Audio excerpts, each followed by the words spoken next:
El tema que vamos a ver ahora es el estado gaseoso.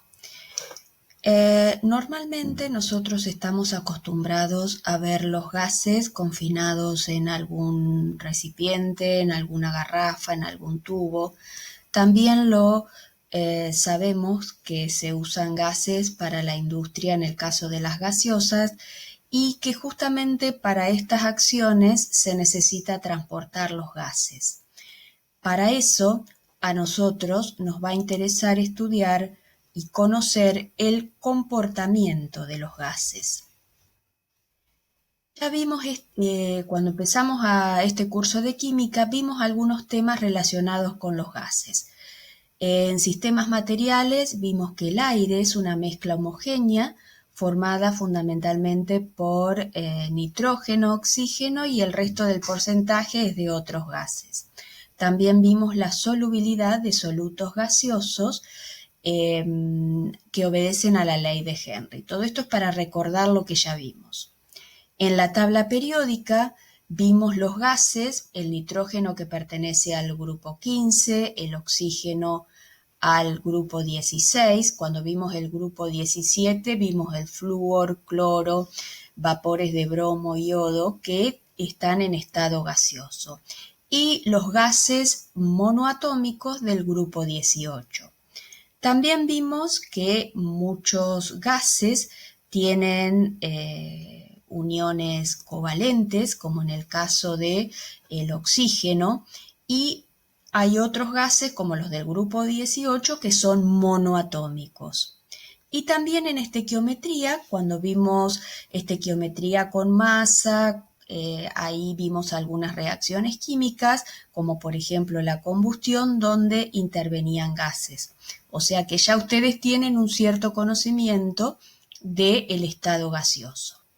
Pero fíjense acá, si nosotros tenemos una observación microscópica de lo que sería el estado sólido, después tenemos acá el estado líquido y el estado gaseoso, lo que se puede observar que en el caso de los sólidos, que pueden ser por ejemplo macromoléculas o compuestos iónicos o algún metal, los átomos o los iones están muy cerquitas unos de otros.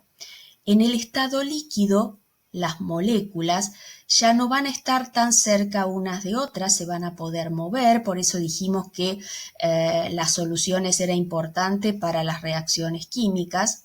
Y al observar el estado gaseoso vemos que justamente las moléculas o los átomos están bastante separados unos de otros. Entonces, esto va a definir ciertas características del estado gaseoso. Entonces, para la interpretación de las leyes de los gases, es importante que ustedes visualicen esta diferencia en los tres estados de agregación de la materia. Los gases son altamente compresibles frente a aumentos de presión, justamente por el espacio que hay entre las moléculas o los átomos gaseosos, es que si se ejerce una presión sobre ellos, los vamos a poder juntar, los vamos a poder compactar un poco más. En cambio, no tiene sentido ejercer una presión en un sólido porque ya están muy unidos unos a otros los iones o los átomos. Entonces, por eso decimos que los gases son altamente comprensibles frente a aumentos de presión. Por otro lado, son altamente expansibles frente a aumentos de temperatura. ¿Qué significa que sean expansibles? Si yo en este matraz de Erlenmeyer saco el taponcito, el gas que está confinado en este recipiente, en el matraz, se va a expander por toda la habitación donde se encuentre. Y esto es más notable si nosotros calentamos un gas. Al aumentar la temperatura, aumenta la energía cinética, o sea, el movimiento de las moléculas o los iones, y así aumenta la probabilidad de choques.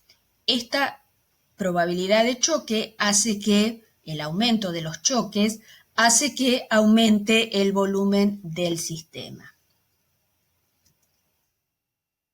Vamos ahora a considerar una masa que la definimos como n moles. Esa masa de gas, una masa gaseosa, va a estar a una dada temperatura, cuya unidad consideramos en este caso el Kelvin. Después vamos a ver por qué consideramos Kelvin. Esa masa gaseosa puede tener un determinado volumen, lo llamamos temperatura 1, volumen 1, lo medimos en litros, y va a estar a una presión 1 y la medimos en atmósferas. A esto lo podemos considerar como el estado 1, es decir, una masa gaseosa definida por estos 4 parámetros: los moles, la temperatura, el volumen y la presión. Y podemos pasar a otro estado 2, definido por otra temperatura, otro volumen, otra presión, pero conservamos el número de moles. Es decir, una misma masa gaseosa tiene un estado inicial, estado 1, y un estado final, estado 2. Y a esto lo llamamos evolución. Es para que ustedes entiendan por qué en el PDF de teoría hablamos mucho de evolución de un estado 1 a un estado 2. Vamos ahora a interpretar las leyes de acuerdo a estos conceptos que hemos visto hasta ahora. La ley de Avogadro ustedes ya lo vieron en el número de Avogadro, es el mismo científico que se dedicó al estudio de los gases. Nos dice que el volumen es directamente proporcional, esta es una constante de proporcionalidad, al número de moles, siempre y cuando la presión y la temperatura se mantenga constante. Es decir, que este científico trabajó con volúmenes y con número de moles, pero no modificó la presión y la temperatura durante su experiencia. Esto es un esquemita donde vemos un mol de gas, presión constante, temperatura constante. Si aumenta al doble, porque acá se consideran 2 moles, el volumen también va a aumentar.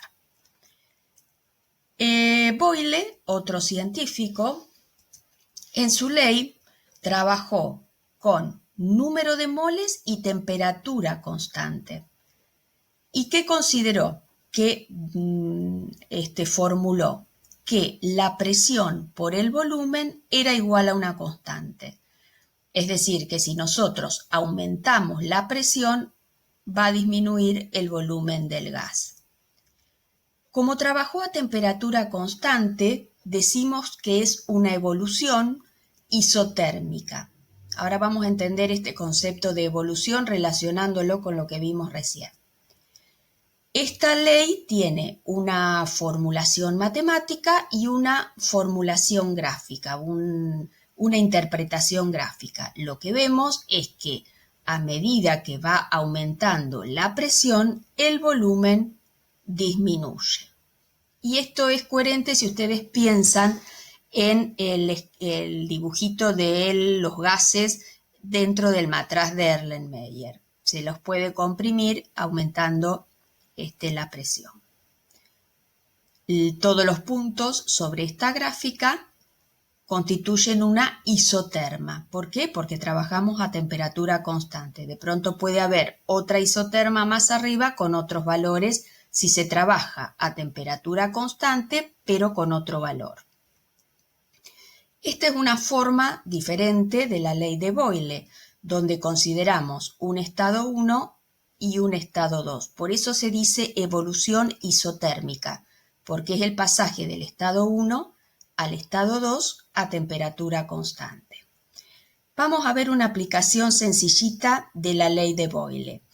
En este recipiente tenemos un volumen de 125 centímetros cúbicos y se ejerce una presión de 1 atmósfera. Y acá vemos que se tiene un volumen de 95 centímetros cúbicos. Aplicando la ley de Boyle podemos saber cuál fue la presión que se ejerció en este segundo recipiente, sabiendo que si se achicó el volumen, porque pasamos de 125 a 95, la presión tiene que ser mayor a 2 atmósferas.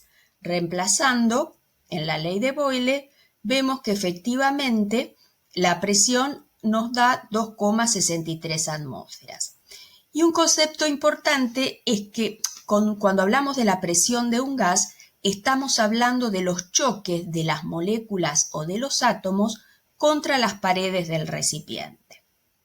Bueno, vamos a pasar ahora a otras dos leyes más, la ley de Charles y la ley de Gay-Lussac. ¿Qué nos dice Charles? Él trabajó con el número de moles y la presión constante y dedujo que a medida que aumentaba la presión, vio que el volumen aumentaba. Esto lo dijimos al principio también. Como trabajó a presión constante, consideramos una evolución isobárica, presión constante. Y la temperatura con la cual trabajó Charles, con una escala, que es la escala de temperatura la llamó temperatura termodinámica, y es la escala en grados Kelvin.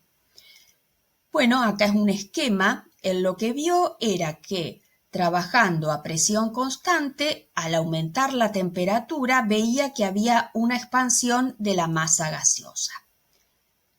Acá vemos que este cilindro tiene la misma dimensión, por lo tanto eso nos indica que la presión es constante.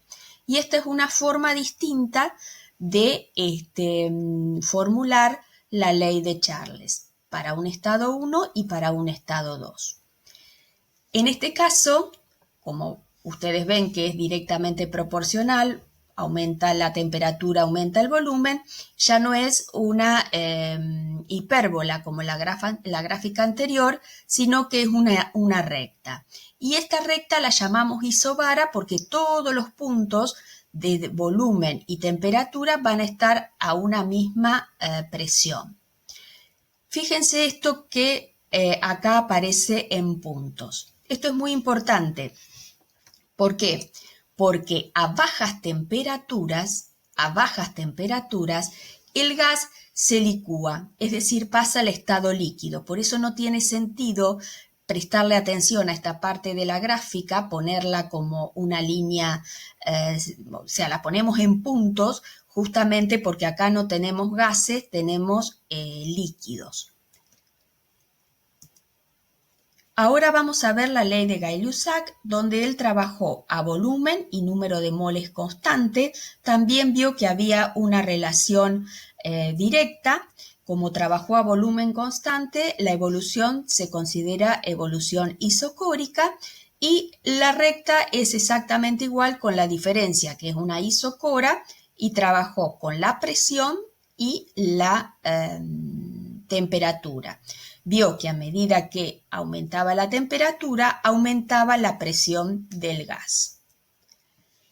Vamos a ver ahora otra ecuación, que es la ecuación general de estado o de los gases ideales.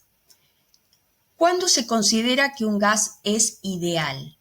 Cuando trabajamos a baja presión para que las moléculas no estén muy cercas una de otras y puedan interactuar, tienen que estar lo más separadas posibles. Cuando trabajamos a alta temperatura, por lo que dijimos recién, porque a bajas temperaturas ya los gases dejan de ser gases y tenemos líquidos.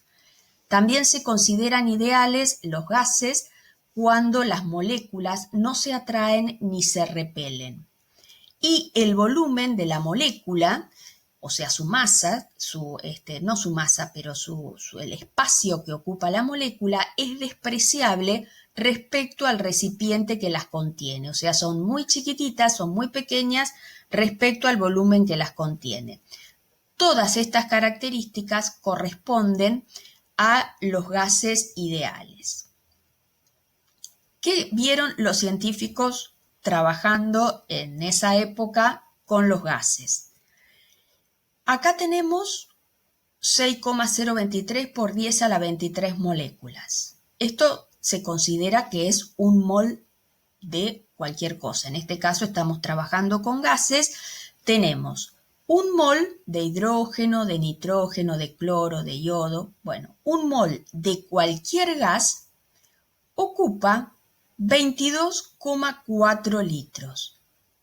Esa fue una observación que hicieron los científicos, pero no era cualquier en cualquier condición. Esto lo observaron cuando trabajaban en condiciones normales de presión y temperatura, o sea, 273 Kelvin y una atmósfera. Y a ese volumen, 22,4 litros, lo llamaban volumen molar, o sea, que es el volumen que ocupa un mol de cualquier gas, pero en condiciones normales de presión y temperatura. Para que te des cuenta, 22,4 litros es un poco más grande que una pelota de básquet. Esto es importante porque permite unificar la conducta de ciertos gases en una sola ecuación, porque sería muy engorroso para cada sustancia tener que aplicar leyes determinadas. En cambio, de esta manera se unifica en una ecuación general el comportamiento de los gases. Si nosotros consideramos la ley de Boyle, que vimos hace un ratito, consideramos la ley de Avogadro y consideramos la ley de Charles, o sea, ¿qué estoy haciendo ahora? Esto fue una observación experimental, pero todavía no te dije cuál era la ecuación general de estado o de los gases ideales. Es lo que vamos a hacer ahora, ver de dónde sale esa ecuación. Fíjate que acá lo que estamos viendo es que el volumen es proporcional al número de moles, a 1 sobre la presión y a la temperatura. Y para generar una igualdad a estas constantes, K, K', K', se la unificó en una constante llamada R. Y nos aparece esta ecuación, que es justamente la ecuación general de estado. Presión por volumen igual al número de moles por R, la constante esta, por T. Si nosotros en esta ecuación general de estado vamos reemplazando la temperatura 273,15 Kelvin, que son las condiciones normales, mol, trabajamos con un mol de cualquier gas, el volumen, consideramos la observación experimental 22,4 litros y trabajamos a una atmósfera, o sea, tratamos de que esta experimentación coincida con la ecuación general de estado, podemos sacar el valor de R. Por eso, cuando hablamos de evolución en la diapositiva anterior, yo puse que medíamos el volumen del gas en litros, la presión en atmósfera, la masa en moles y los grados de temperatura en Kelvin. Entonces nos aparece esta constante que la llamamos R, es una constante universal para todos los gases y su valor es 0,082 litro atmósfera sobre mol Kelvin. Y otra forma de la ecuación general de estado que es muy útil para trabajar en los problemas es esta forma, donde desaparece R, que es una constante, y estamos en un estado inicial y en un estado final. Fíjate que acá, si trabajamos a temperatura constante, podemos eliminar la temperatura de un miembro y de otro miembro y nos queda la ley de Boyle. Si eliminamos la presión, porque trabajamos a presión constante, tenemos la ley de Charles. Y si eliminamos los volúmenes de los dos miembros porque trabajamos a volumen constante, tenemos la ley de Gay-Lussac. Es decir, que de la ecuación general de estado se desprenden las leyes que vimos hace un ratito. Vamos a hacer una aplicación de esto que vimos recién, una aplicación con un ejercicio. Nos dicen, calcular la presión en un recipiente de 5 litros que contiene 3 moles de helio a menos 30 grados centígrados. ¿Cuáles son nuestros datos? El volumen 5 litros, N 3 moles, y acá, como tenemos que trabajar con R y dijimos que R, la temperatura corresponde a grados Kelvin, hacemos la conversión de grados centígrados a grados Kelvin sumándole 273. Eso es por un tema de escala que lo vas a ver en el PDF de teoría.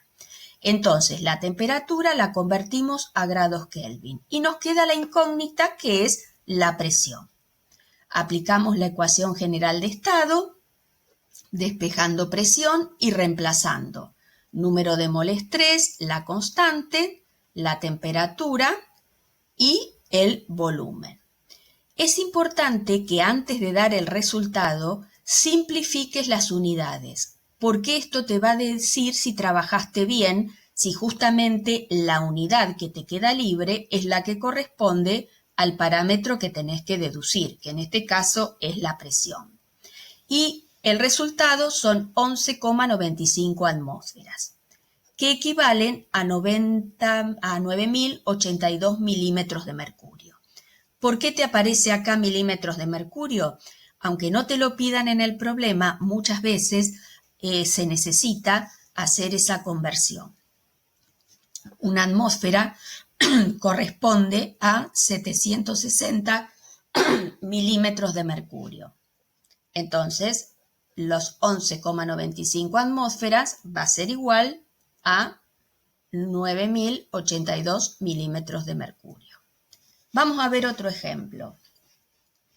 Un globo aerostático se ha diseñado para elevarse a una altura de 10 kilómetros, altura a la cual quedará completamente inflado. A esa altitud la presión atmosférica es 200 milímetros de mercurio y la temperatura menos 40 grados centígrados. El volumen total del globo es 100 metros cúbicos. Hay que averiguar la masa de helio necesaria para inflar el globo aerostático. Y después te pregunta por qué los globos aerostáticos se lanzan a medio inflar. Bueno, acá empezamos a trabajar con los datos. El volumen lo pasamos a litro, por lo que vimos hace un ratito, de la constante R que tiene que estar medida en litros. La temperatura la convertimos a grados Kelvin y en este caso la presión que nos daban en milímetros de mercurio la pasamos a atmósferas. Reemplazamos y ¿qué pasa?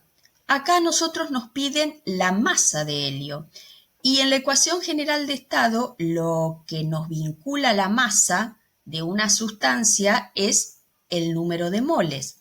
Vos ya viste que número de moles lo podemos reemplazar por la masa, una masa cualquiera, sobre la masa molar.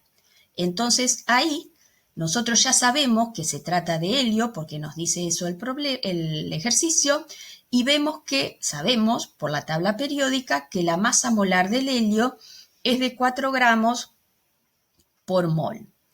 Despejamos acá la masa, que es la que nos están pidiendo en el ejercicio, reemplazamos y nos da el valor de 5.443,3 gramos o 5,44 kilogramos de helio. Hasta acá nosotros contestamos esta parte del ejercicio, la masa de helio necesaria. Ahora nos preguntan por qué los globos aerostáticos, cosa que es verdad que pasa así en la realidad, se lanzan a medio inflar. Como vos estudiaste recién, leíste recién las leyes de los gases, vas a tener en cuenta este dato. A 10 kilómetros sobre el nivel del mar, la presión atmosférica es baja, es menor de la que existe sobre el nivel del mar. Entonces, por la ley de Boyle, vos sabés que si baja la presión, aumenta el volumen. Por lo tanto, si nosotros el globo aerostático lo hacemos volar en su máximo volumen, cuando llegue arriba va a reventar, porque no le vamos a estar dando margen para esta expansión que nos dice la ley de Boyle que sucede a baja presión. Entonces, hay un aumento de volumen en altura. Bueno, otra situación muy común que sucede es que los gases no estén solos como lo que venimos planteando hasta ahora. Muchas veces se tienen mezcla de gases. Por ejemplo, una cosa así.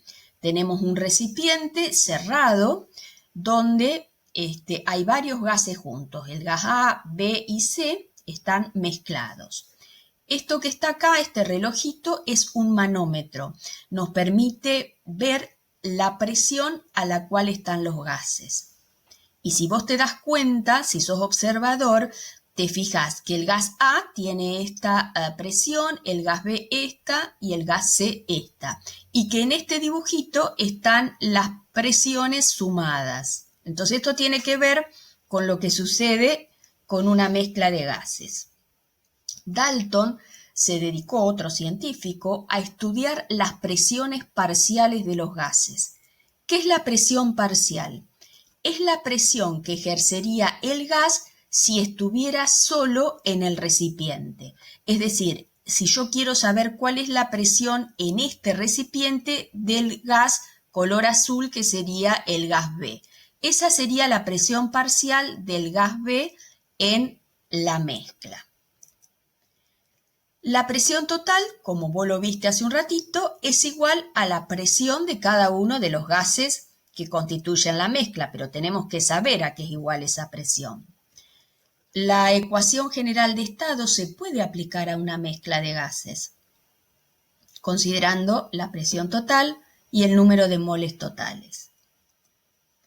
Otro concepto que vamos a ver también para cerrar esta ley de Dalton es la fracción molar. Fracción molar la indicamos X sub A, en el caso de un gas A, como el número de moles de A dividido el número total, y así para cada uno de los gases. A esto lo llamamos fracción molar. Y la presión parcial es igual a la fracción molar por la presión total. Esta es la presión parcial a la cual se refiere Dalton. Vamos a ver un ejemplo donde podemos aplicar las presiones parciales. Un recipiente de 1 litro que contiene argón a 25 grados centígrados y 20 atmósferas se conecta con otro de 2 litros que contiene nitrógeno a 3 atmósferas y a 25 grados centígrados. ¿Cuáles son las cantidades de cada gas, las presiones parciales y la presión total de la mezcla si se mezclan isotérmicamente? Acá ya sabemos isotérmicamente que se mantiene la temperatura. La situación sería algo así. Primero consideramos los datos. La temperatura 298 Kelvin, porque son los 25 grados que lo pasamos a Kelvin. Para el argón tenemos 1 litro de volumen, una presión de 20 atmósferas. Y para el nitrógeno, un volumen de 2 litros y una presión de 3 atmósferas. Fíjate, esta es la situación. Vos tenés 2 recipientes que se conectan, uno contiene nitrógeno y otro contiene argón, uno de 2 litros y otro de 1 litro. Pero no sabemos cuáles son las cantidades. Las cantidades van a ser independientes si se quedan confinados en este volumen o si se mezclan. Por lo tanto, aprovechamos, ten en cuenta que acá, una vez que se mezclen, el volumen total va a ser de 3 litros. Este es un dato que vamos a usar más adelante. Entonces, vamos a usar la ecuación general de estado para el argón confinado en este volumen, para poder sacar los moles, porque no importa si se mezcla o no, los moles van a seguir siendo los mismos. Entonces, reemplazamos y nos dice que los moles de argón es 0,818 moles. Y hacemos lo mismo para conocer cuáles son los moles del nitrógeno. 0,245 moles. Acá tenemos las cantidades de cada uno de los gases. Pero necesitamos conocer las presiones parciales. Acordate que la presión parcial es la presión que tiene el gas si estuviera solo en el recipiente. Entonces ahora, mira lo que hacemos. Usamos la ecuación general de estado donde despejamos presión, pero el volumen ya no va a ser el volumen de 1 litro, sino que va a ser el volumen total, que son estos 3 litros.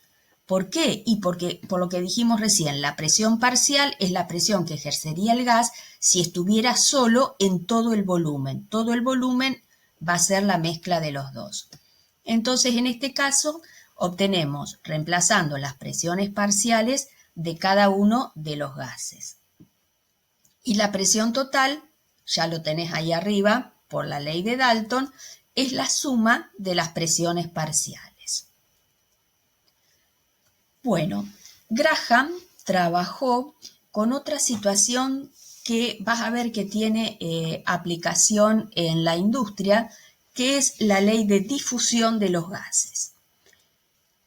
Difusión lo consideramos como una mezcla gradual de dos gases. Acá tenemos, por ejemplo, un perfume, puede ser que se expande en el aire. Eso sería una difusión. El perfume o un gas difunde en otro. Y la efusión es la fuga, es el pasaje de un gas por un orificio pequeño, con la diferencia que acá tenemos en cuenta las presiones. Tiene que estar a alta presión y difunde hacia donde hay menos presión. Graham trabajó con situaciones de este tipo y dedujo que el cociente entre el volumen de un gas y otro es igual a la raíz cuadrada de sus masas molares invertidas. ¿Qué significa? Que cuanto más flaquito, cuanto menos masa tenga un gas, más rápido se va a mover. La velocidad es inversamente proporcional a su masa. Vamos a ver un ejemplo que nos dice: fundamente el método de separación de isótopos por difusión gaseosa. ¿Por qué fue tan difícil aislar el uranio 235, que es el uranio enriquecido? A esto me refería con que este método de separación se usa en la industria, esta ley de difusión. En los yacimientos, el uranio se encuentra con sus dos isótopos preponderantes, que son el uranio 238 y el uranio 235. El 99,2% corresponde al 238, que es el uranio más pesado, y el más liviano es 0,72%. El más liviano, es el que se usa justamente en los reactores. Como estamos hablando del mismo átomo, son químicamente iguales, no se pueden separar por una reacción química. Entonces, para separarlos se utilizan estas diferencias físicas. El método de difusión, que va a hacer que el más liviano, se mueva más rápido, es una propiedad física y una aplicación de la ley de difusión de Graham. ¿Qué es lo que sucede en estos reactores? Se tiene una mezcla del uranio, pero se lo hace pasar a gas. O sea que el uranio que sale del yacimiento como mineral se lo pasa al estado gaseoso. Este gas, formado por el uranio 235, que es más chiquito, y el uranio 238, que es el más grande, se lo hace pasar por unas membranas y ahí vamos a ver que hay un enriquecimiento del uranio 235 porque es el que difunde con mayor velocidad. Y esto se hace de manera sucesiva para enriquecer el uranio. Después vos en la práctica tenés un videíto que es un poco más explicativo respecto de esto. Y estas membranas están de forma circular en el reactor. Bueno, vamos a ver otra aplicación de la ley de Graham para que vos puedas visualizar qué es lo que sucede, qué era lo que veían ellos también en el movimiento de los gases. Si tenemos en un matraz de Erlenmeyer ácido clorhídrico concentrado y en otro tenemos amoníaco concentrado, vemos que se desprenden vapores de cloruro de hidrógeno y de amoníaco. La masa molar de cada uno de ellos: el amoníaco 17 gramos, el cloruro de hidrógeno 35 gramos. Si lo separamos en una mesada a estas dos matraz de Erlenmeyer, vemos que igual sucede esta reacción química. El cloruro de hidrógeno, este gas, reacciona con el amoníaco que se desprende para formar cloruro de amonio. Vos ya estudiaste que este es un compuesto iónico, por lo tanto es un sólido. Se forman unas pequeñas partículas al unirse los dos gases y fíjate vos lo que va a suceder. Estas partículas, esa nube que se va a formar más cerca del matraz que contiene el cloruro de hidrógeno, porque el cloruro de hidrógeno es más pesado, el amoníaco difunde más rápido y la reacción química se lleva a cabo cerca del matraz que tiene el cloruro de hidrógeno. El amoníaco es más ligero, difunde con más rapidez. El cloruro de amonio aparece primero más cerca del matraz que tiene ácido clorhídrico. Menor masa molar, mayor velocidad. Bueno, ¿por qué es importante la teoría cinético-molecular de los gases? Porque nos permite basar el comportamiento de los gases en su movimiento. O sea, analizando cómo es el movimiento de los gases, podemos ver cómo se comportan. Las moléculas de gas están separadas por distancias mucho mayores que sus propias dimensiones. Son como puntos. Eso es uno de los postulados de la teoría cinético-molecular. Esto que vemos acá es una molécula de gas o un átomo de gas si es monoatómico y cada uno de los puntos de inflexión corresponde a un choque con otra molécula, así o otro átomo. Así es como se mueven los gases. Es un movimiento al azar. Chocan entre sí y con las paredes del recipiente. Esto origina la presión del gas. La energía cinética media es proporcional a la temperatura termodinámica.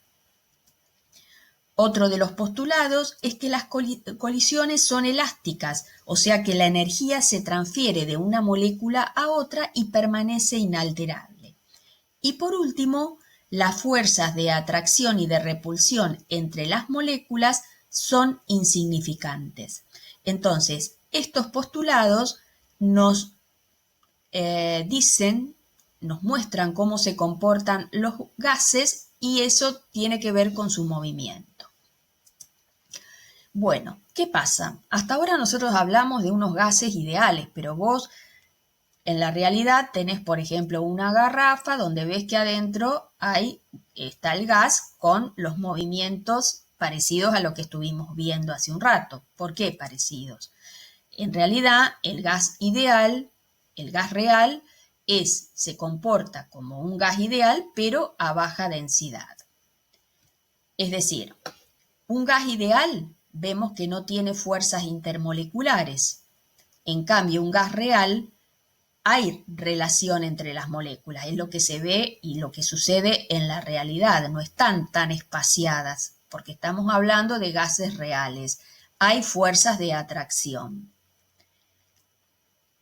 Van der Waals, que fue otro científico, hizo una corrección a la ecuación general de estado para poderla aplicar a los gases reales.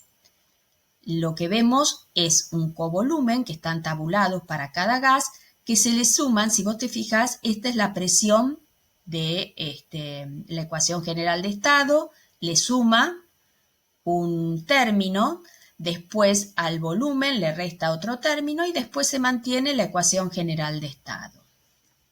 Entonces, vamos a ver qué aplicación puede tener esta ecuación de Van der Waals. Se encontró que un mol de dióxido de carbono ocupa un volumen de 1,32 litros a 48 grados centígrados, 321 Kelvin, y a una presión de 18,40 atmósferas. Calcule, o sea, tenemos un gas y hay que calcular la presión que debería esperarse por la ecuación de Van der Waals y el gas ideal. Nos dan los datos de los covolúmenes porque, como dijimos, esos están tabulados para cada gas. Y lo que hacemos es aplicar. Primero, nos dicen la ecuación vamos a hacer primero para la ecuación del gas ideal.